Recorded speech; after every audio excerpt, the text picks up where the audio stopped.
Thank you, Professor Gaddam Laxman, and thank you for inviting me here in this third state conference of the Civil Liberties Committee, and I find myself particularly honored to be able to speak from this dais and also to speak in this city and also to speak in front of this audience and also with other fellow panelists here, Professor Hargopal, Professor Manoranjan Monti, who have been stalwarts of the civil liberties movement and whom I also personally happen to know since a long time. But particularly Hyderabad and Andhra Pradesh, that time when I was a student, there was no Telangana state. So it was the Andhra Pradesh thing that we would hear. So even when we heard about, there are so much of civil liberties, human rights, democratic rights, activities and organizations in other parts of India, but there was a special appeal of the kind of things that we used to hear of the civil liberties movement coming out of Andhra Pradesh. And the level of the debates, the sharpness of the understanding of rights and liberties and resistance movements inspired us immensely. And I'm talking about my generation when we were students. And it felt like there were new windows opened, elsewhere it looked like the civil liberties, human rights or democratic rights conversation was rather limited, and here there was a kind of a power that the civil liberties narrative that came out of this land was at a completely different level. So I feel really enthused to be able to address you here, and also as Professor Monti rightly said, we also here to learn from you, and I think I personally learned a lot from the struggles that came out of Andhra Pradesh, Telangana, and I think today that of course the struggle extends beyond the boundaries into Dandakaranya and elsewhere. So I want to give a red salute to this great tradition of the resistance struggle as well as the civil liberties movement coming out of Andhra Telangana. So please accept my red salute for that. So I have to, be serious here with you because I do not take the civil liberties movement here in any way lightly. So I also, sitting here, I was also thinking, what can one say here? And I was thinking, one of the things that I think we might all agree that we need to address is when the struggles on land, on property, on resources, on what later we started calling Jal Jangal Zameen, even though the Jal Jangal Zameen, this term itself, I think came much later. When we look at these struggles, I think today, I think one question which I think is really staring us in our faces, and that has to do with the fact that in the late 60s and 70s, there were a lot of struggles, land struggles, that were outside the boundaries of the Constitution, that did not really deploy the language of rights or did not really think of having struggles from within the constitutional paradigm, right? And as it is, the very question of independence, the very question of the validity of the Constitution was challenged, and there were very successful struggles at the time, and we know that legacy. of challenging the constitution itself, and you had extra constitutional struggles or even extra parliamentary or whatever you want to call it. Today, when we are here today in 2025, and also because the civil liberties, for civil liberties movement, the constitution is at the core, and within the constitution the fundamental rights, that whenever we are going to the court or campaigning in order to defend, say, the Bhima Koregaon people who are arrested, or the rights and liberties that are taken away, snatched away by the state, then we again point to the fundamental rights that are enshrined in the constitution. So the constitution is very, very important. Of course, we can say that maybe it's after the emergency that the civil liberties movement as we know of it today really emerged in a big way, right? So it was because of the emergency, there was this, lot of the human rights groups that we know today were formed after the emergency. But if you go just before the emergency, then you will see that there is a different picture, that the way the constitution was received by social movements, by a lot of the land struggles, was very different. And today when we see on the other side, on this side of the emergency, the constitution became important in the sense of mobilizing civil liberties of, say, political prisoners, of activists who were arrested in the course of the extra constitutional struggles. But today we are facing a different situation, because today the legitimacy of the constitution that you have today, that was not there earlier. The way the constitution, take for example the anti-CAA protest. The anti-CAA protest is literally carrying the constitution on its shoulders. Look at the leader of the opposition today, Rahul Gandhi, is literally carrying copies of the constitution. But not just that, the Dalit movement, the way the Dalit movement has embraced the constitution was not the case, for example, in the late 60s, or even in the 70s and 80s, when there were Dalit landless laborers fighting for their land rights and much more in, say, Bihar, the famous land struggles of Bihar. They did not really invoke the constitution. The constitution was not important. In fact, the struggles were extra constitutional, and so the state would ban a lot of the organizations and all of that.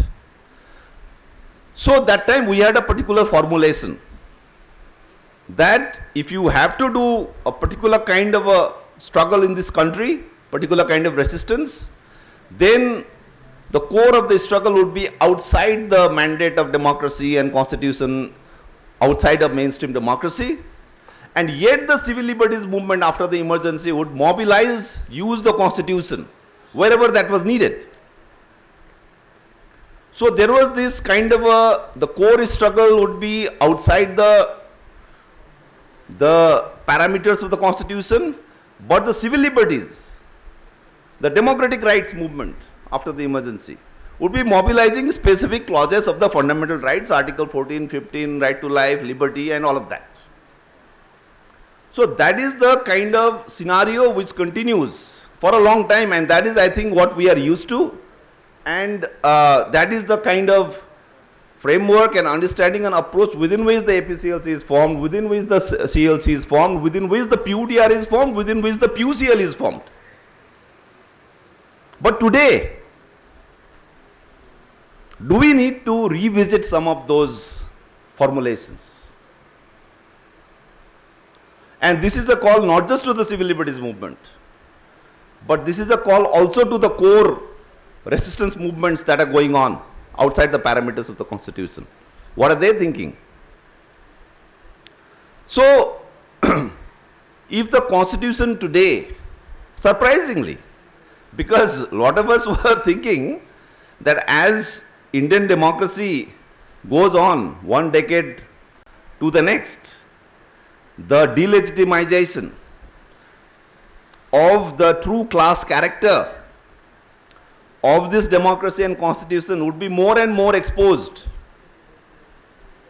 That, for example, the voter turnout, if you were to see, in the national elections, Lok Sabha elections, and we saw a lot of arguments like that, would go less and less. So maybe if it was in the early 50s, if voter turnout for the Lok Sabha elections was 70-80%, then you were coming down to 60, 50, maybe 40, 40, 45, 40, I think maybe it was stabilizing around 45% or something. And then, okay, that's the proof then, okay, right? That was what was said.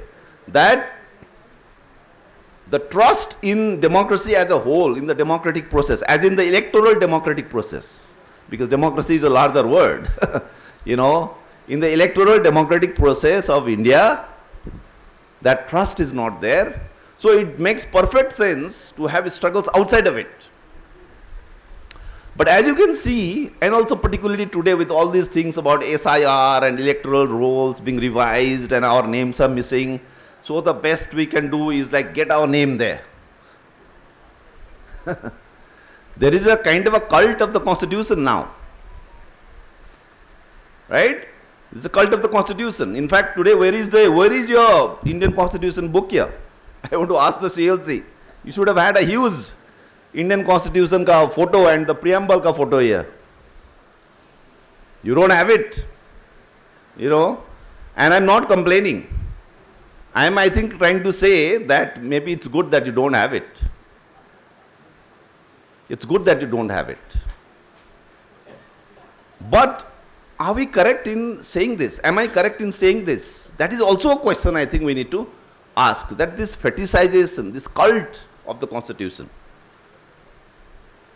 Justice Kolse Patil, he is left. He is attacked the RSS. Rightly so. But I also want to ask him, and we had a very friendly conversation outside, by the way. So I think I can ask a slightly, you know, a question he might not like. We were agreeing on the fact that, you know, these days I'm working a lot on Kabir and Buddha, and I publish some articles and all. So he got to know that, and so he's very happy, you know. So he was like, yes, you know, that is the way to go. But for me, the way to challenge the RSS, and I agreed with him, was that we need to go into the actual traditions of India. And I recently did a podcast, and there I was saying, even if you take communism, Samyavad, does communism, you know, a lot of the, and he attacked Jaiprakash Narayan and others for going with the RSS. But you can also attack a lot of the socialist friends who, you know, always claim at the core, at the back of their mind, you know what they hold? They think communism is an important ideology, Marxism is an important ideology. It's all important.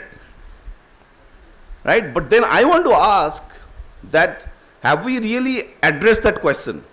So in this recent podcast, I raised this question that what are the sources of communism from within Indian civilization, for example.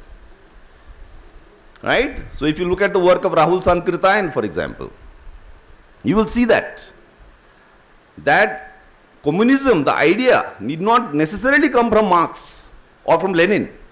It has come from Marx and Lenin, that's very good.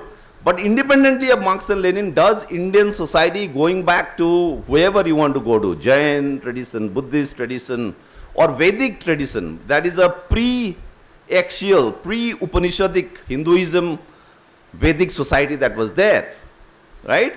Was there a form of mode of production which we can call it at least primitive communism, if not communism? So those are the kind of questions.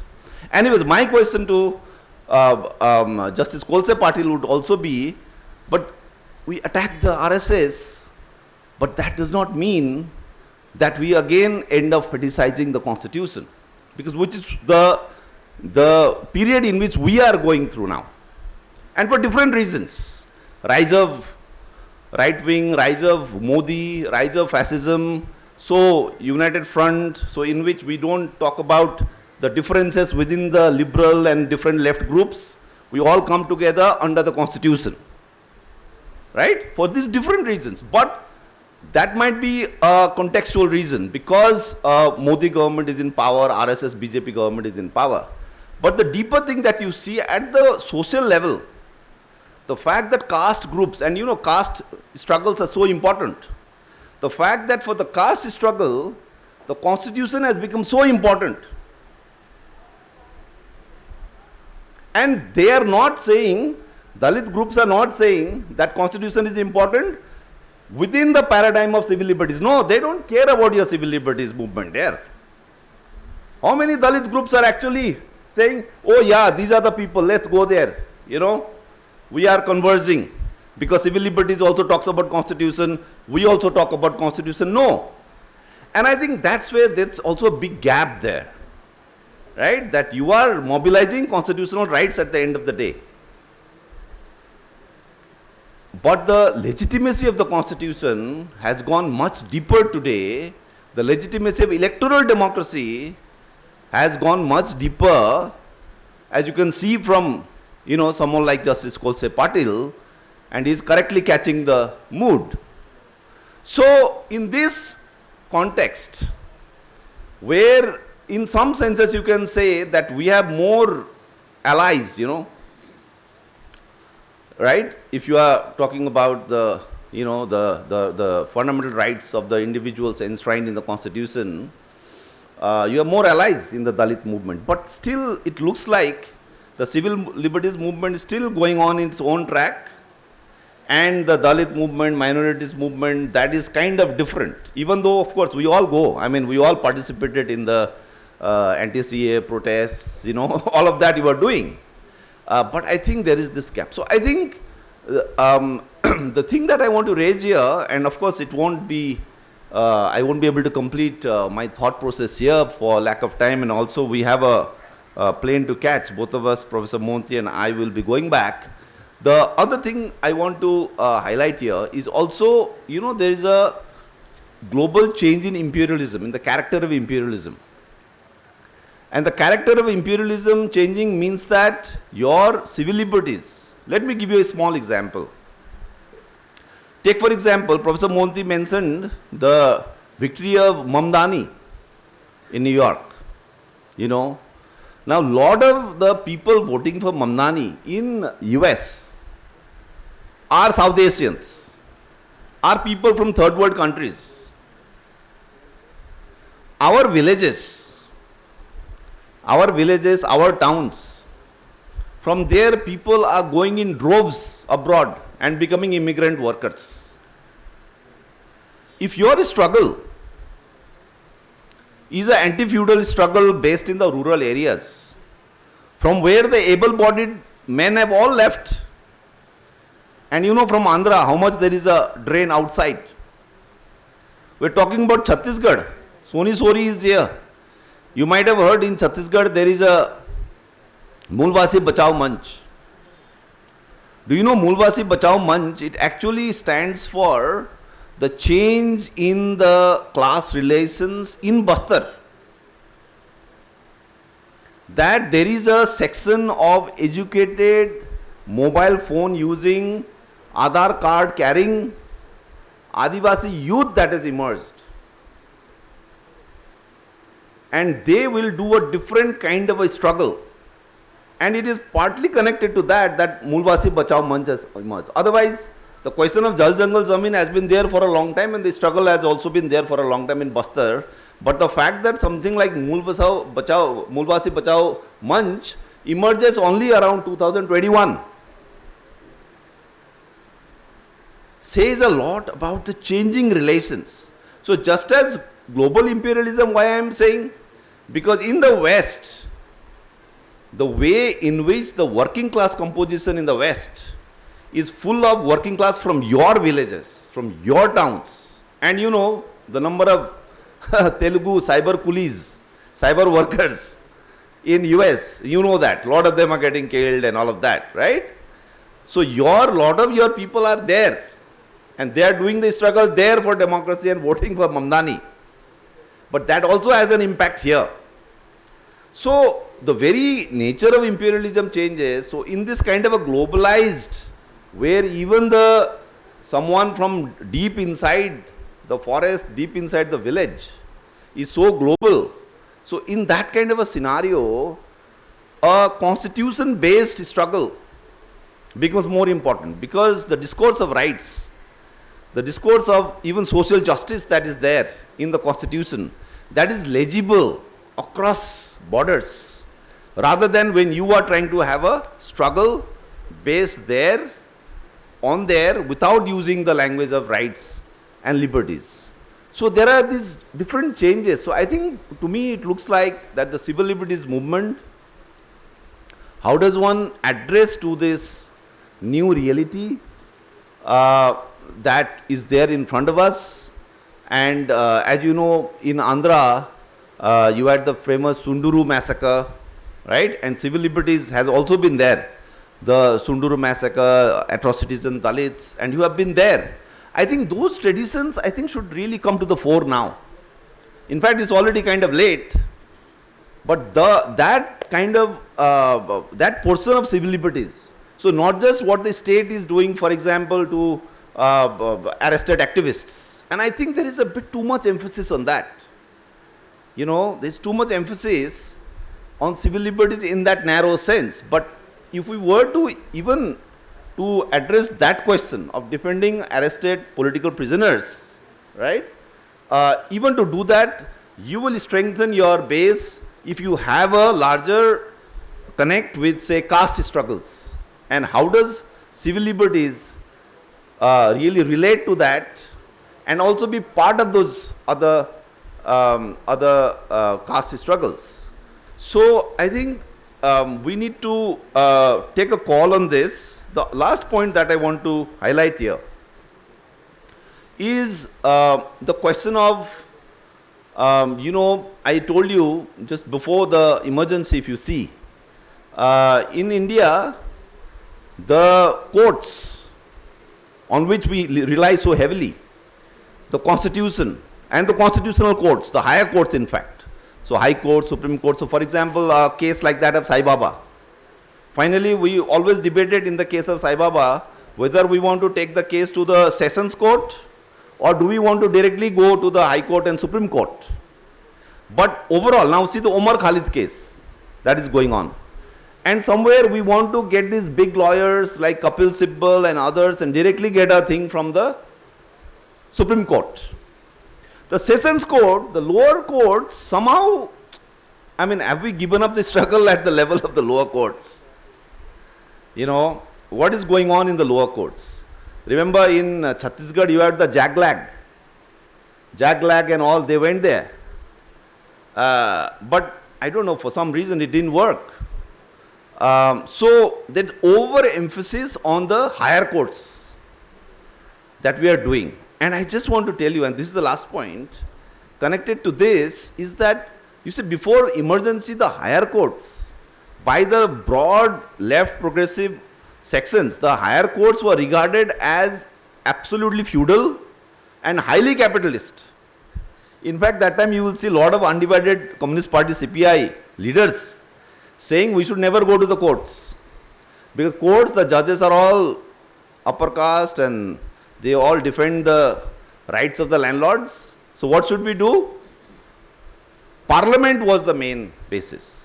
And of course, that was part of the reason why CPI thought it was a good idea to support Indira Gandhi's emergency, but that was a flawed decision. But that aside, the way the balance of forces worked before emergency, around 50s, 60s, when Nehru was bringing in the first land reform policies, and in fact, the first amendment to the constitution itself is to challenge the fact that the courts were stopping the land reforms. And it was landlords who go to the courts and say, courts, please defend us because the state is taking our property. And you know on what basis they were challenging? On what basis the landlords were forcing the courts or appealing to the courts to defend their property? On the basis of fundamental rights. They were saying our fundamental rights are being taken away. Because fundamental rights, they said, are connected to the right to property.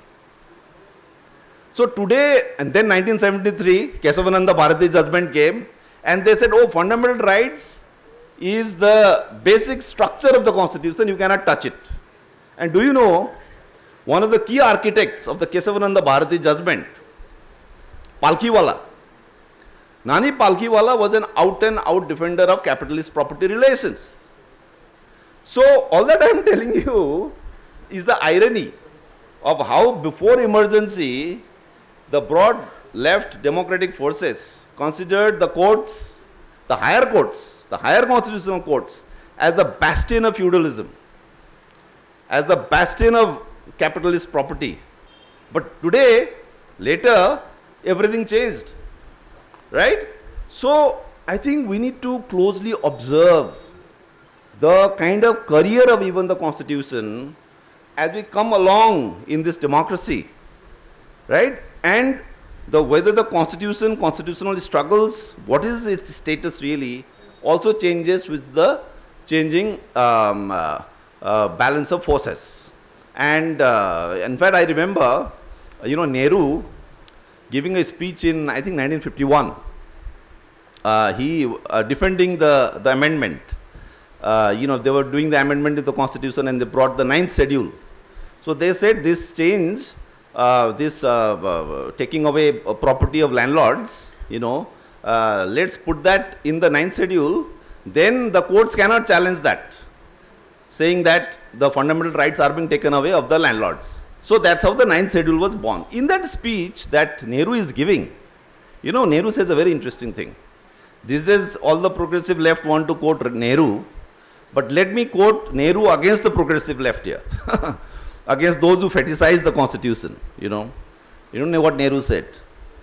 And particularly when you fetishize the post-Kesavananda Bharati judgment constitution, where you think this is the basic structure, fundamental rights, right? And that you think is in consonance with what Nehru said. Nehru said in 1951, he said fundamental rights are the obstacle to social change and transformation in this country.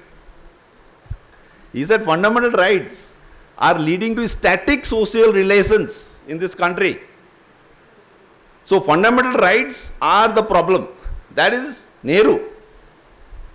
So you see, what we need to do is also, I think, look at this broader thing and really position civil liberties and look at where we really stand today. I teach in Delhi University. There are a lot of young people. Young people are having a different set of questions today. There were, when we did some programs from the Forum Against Corporatization and Militarization, they come and join us. But they also throw a lot of questions to us. And sometimes we don't have answers. So as part of the Forum Against Corporatization and Militarization when we work, we are having a particular problem, and that's the last thing I will say. The problem that we are facing is that somewhere maybe they find us as still kind of rooted in a kind of older paradigm, older framework, but the new struggles, the grammar of the new struggles are kind of different.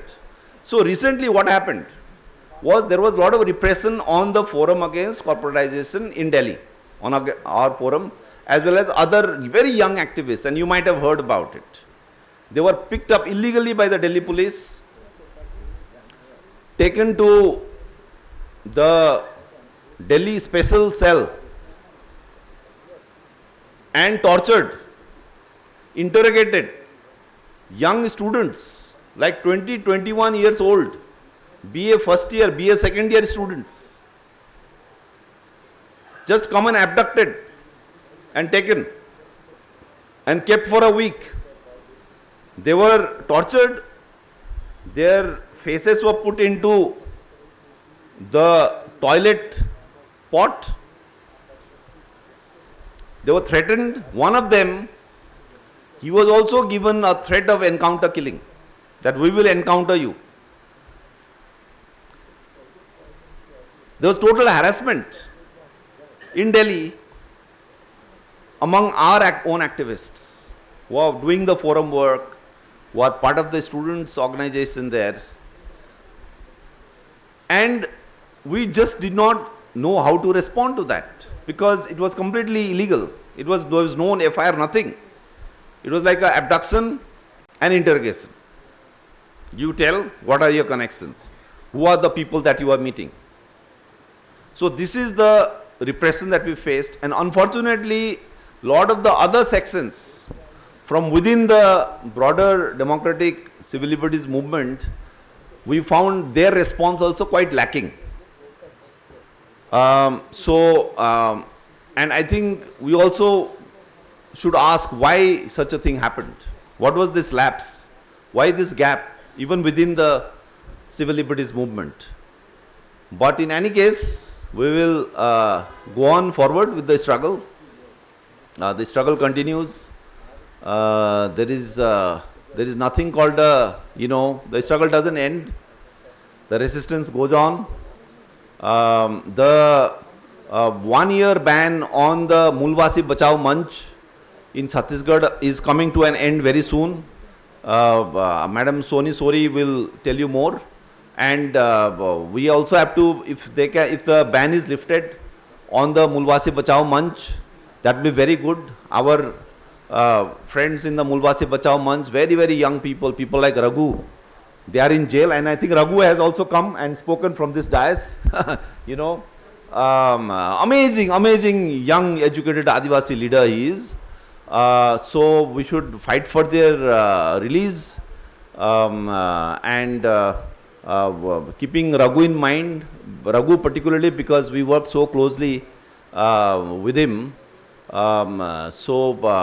Keeping Raghu in mind, I end my short presentation here, and I'm sorry I might have told you a lot of things. Maybe the purport or the meaning is not very clear, but I thought let me at least throw some things here.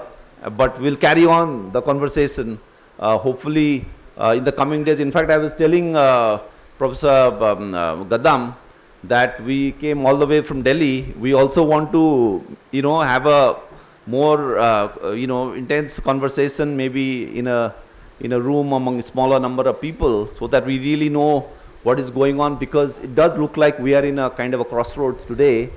But have faith, we will tide over that, and the struggle is going to continue. Thank you very much.